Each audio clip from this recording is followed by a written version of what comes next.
Well, President Bongbong Marcos admitted his disappointment after Vice President Sara Duterte's statement that they are not friends.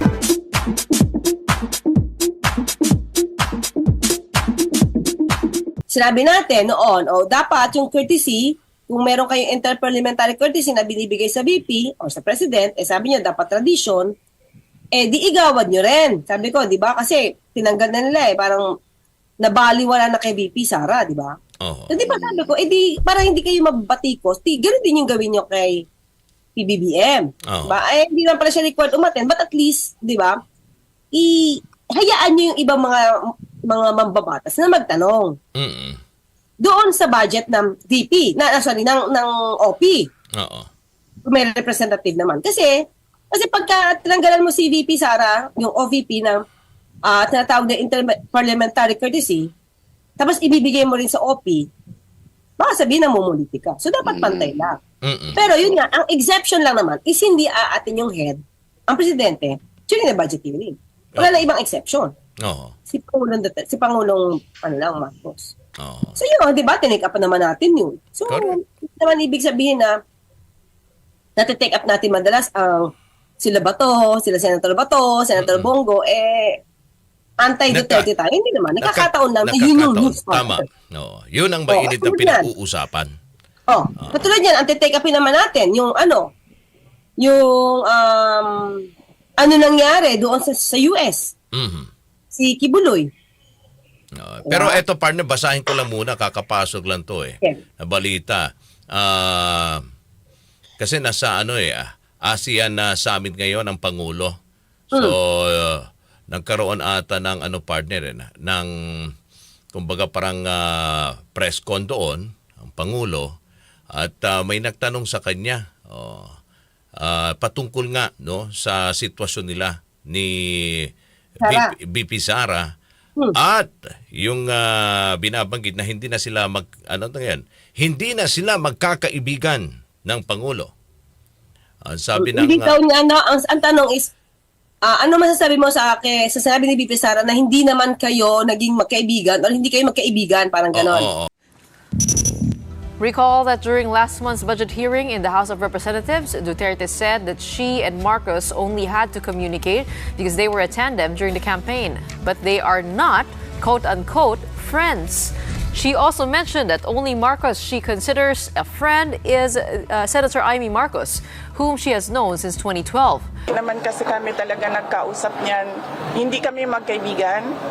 Nagkakilala lang kami dahil naging running mate kami. So, bago pa man kami naging running mates, hindi na kami nag-uusap.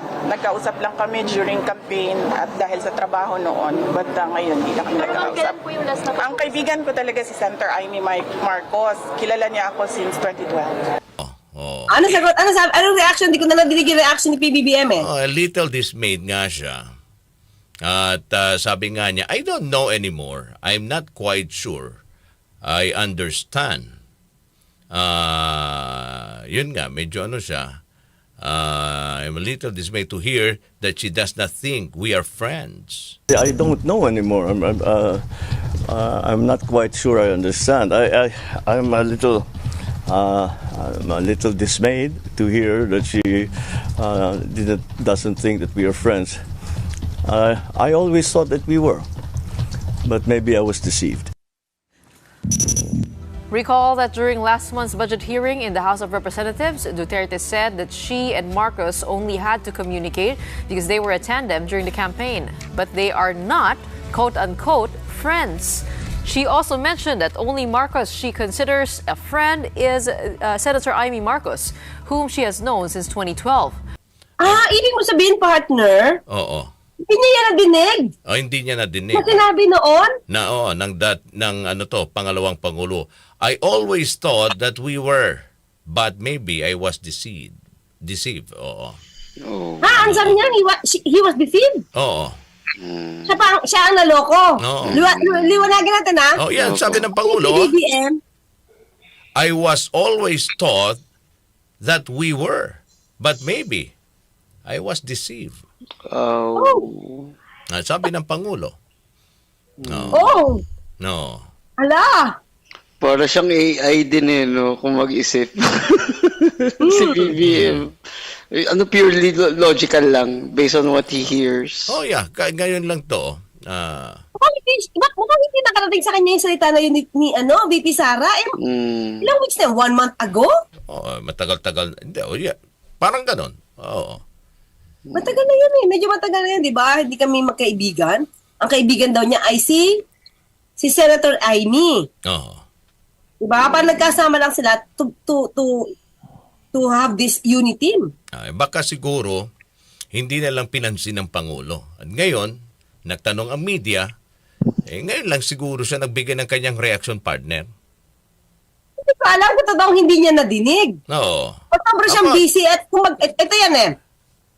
Kaya analyze mo, yung mga words ni VP Sara, mukhang hindi importante sa kanila. Kasi mukhang hindi na napag-usapan. Kasi parang ngayon niya lang nadinig, di ba, Dictus? Opo. Parang ngayon lang nag-make sense sa kanya or parang tumimo sa kanya. Pero baka nga hindi siya nakikinig ng ganong klaseng news. What do you think? Pwede rin po. No, kasi dapat may iba siyang reaction eh. Di ba? Pero sabi niya, I thought, di ba, na magkaibigan kami, but, I think I was deceived. Yun, ang sinabi niya. Iba yun Iba ang nun. Partner, Dictus 6, iba yung na impact nun. Opo. So, when you say, I was deceived, manloloko si VP Sara. Plastic. Oy, teka lang. Di ba may sinabi siya sa Senate hearing? Ang nagtatanong sa kanya nun ay si Senator Alan Cayetano. Remember that? Dito? Ano sabi? Sinabi niya na hindi ako plastic. So, Madam Vice President, may I ask just one question? Actually, two eh. One, nag-lunch na po ba kayo? And, Yes, Senator Cayetano, nag-lunch na po ako. And I'm very cordial yes, when it ma'am. comes to international diplomatic relations. Gusto nyo i-discuss natin yung West Philippine Sea. Yes. But hindi kasi ako plastic na tao. Ooh. Sinabi niya yun sa harapan ni kasi hearing din to Hearing din to about budget. Okay. At that time, nagtatanong sa kanya si Senator Alan.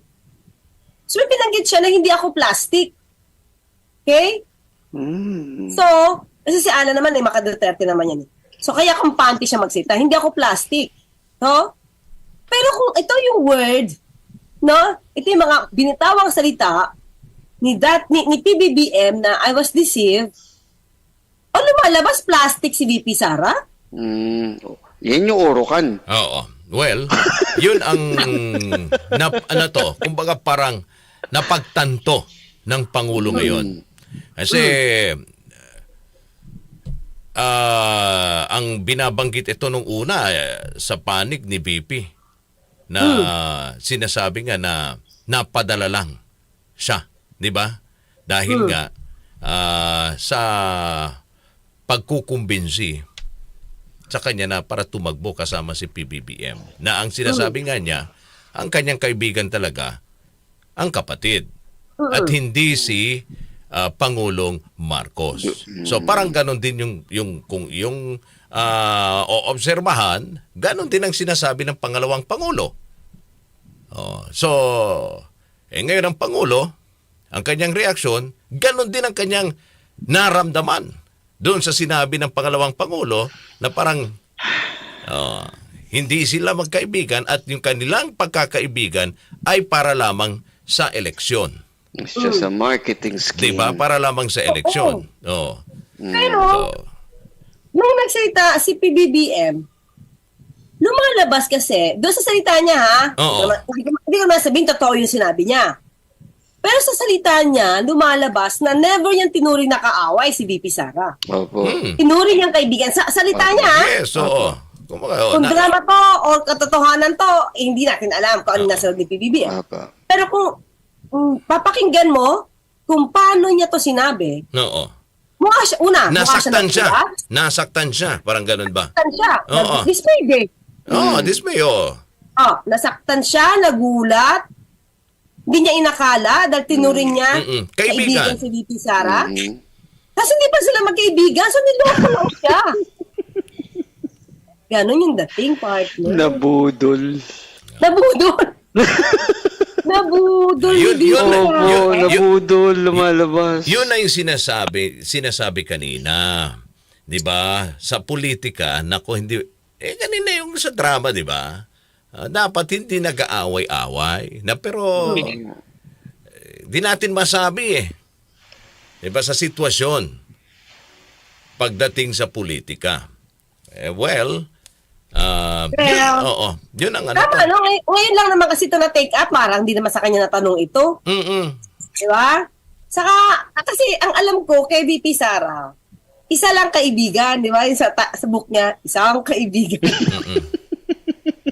Baka konti, isa lang kaibigan niya, isang kaibigan. Dapat ano yung title, isa ang kaibigan. Isa lang ang kaibigan.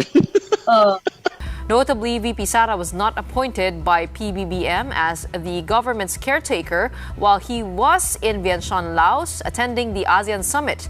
The president explained that it was only natural to appoint someone else since the vice president is no longer part of the cabinet. She's not part of the administration anymore, but she left the administration. She's not part of the day-to-day running of what we are doing. So it would be unfair to ask her to now to impose that duty on her. It's a very practical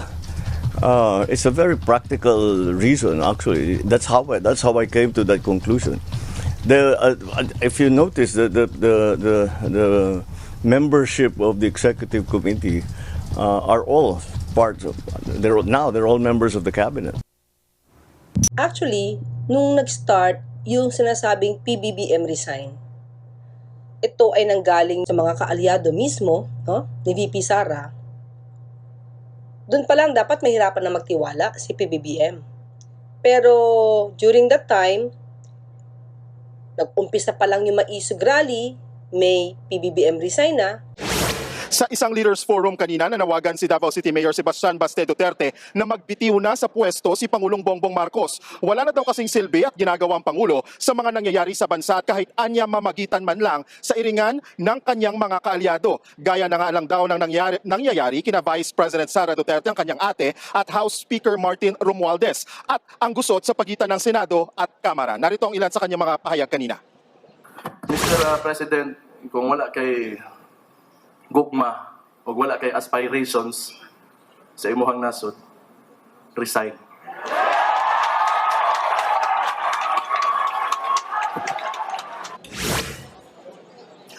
Ang mga banat na yan ng nakababatang Duterte na si Baste, sinabayan ng mga hiyawan na Marcos resign. Hindi naman nawala yung pagtiwala, no? Yung tiwalang binigay ni PBBM kay VP Sara. Siya pa rin ang ginagawang caretaker kapag umaalis siya ng bansa. Pero ngayon lang ito nangyari na hindi na siya inassign as caretaker ng bansa dahil nga hindi na daw nga siya parte ng administrasyon. Dahil siya ay nag-resign bilang DepEd Secretary. Hindi na siya miyembro ng kabinete. At the same time, may mga sinasabi na rin siya at patutsada laban dito sa administrasyon ni PBBM. Vice President Sara Duterte is criticizing the national government for its failure to fund a flood control program in Davao City and seemingly blasts President Bongbong Marcos by alluding to issues hounding him. In a statement, Duterte cites her own personal experiences dealing with calamities and questions why the master plan and feasibility study for flood control for Davao City, which was formulated during the time of her father, former President Rodrigo Duterte's administration, has yet to be funded. Duterte accuses the government of not funding the flood control program merely because the mayor of Davao City is a Duterte. Duterte says she is using her position and platform to be the voice of Filipinos who are left unheard and to show government officials how to command. In the same statement, Duterte points out what leadership is about, stressing that Filipinos deserve better. Duterte further says that leaders should not be motivated by cash, cocaine, or champagne, and most certainly leaders should not be made to hold champagne glasses. While Duterte does not explicitly state any names, the Vice President seems to have cut her ties with Marcos after quitting her position in his cabinet as Education Secretary and not even attending the President's third State of the Nation address last July. And at the same time, hindi nawawala yung PBBM resign na nanggagaling mismo sa kampo, sa mga kaibigan, sa mga kaalyado ni VP Sara.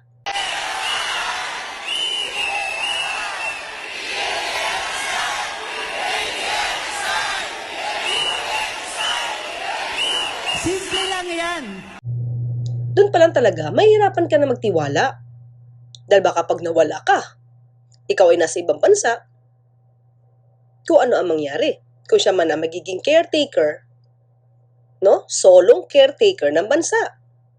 Mapagkakatiwalaan mo pa ba ang taong tinuring mong kaibigan pero hindi pala siya kaibigan?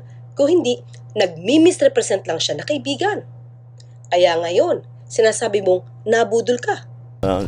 Doesn't think that we are friends. I always thought that we were, but maybe I was deceived. Hanggang sa Lunes magkita't magkarinigan tayo. Ako pa sa Tony Claire Cas, may papalalang, magtulugan, inyong karapatan. At Radyo Man Rod Marcelino,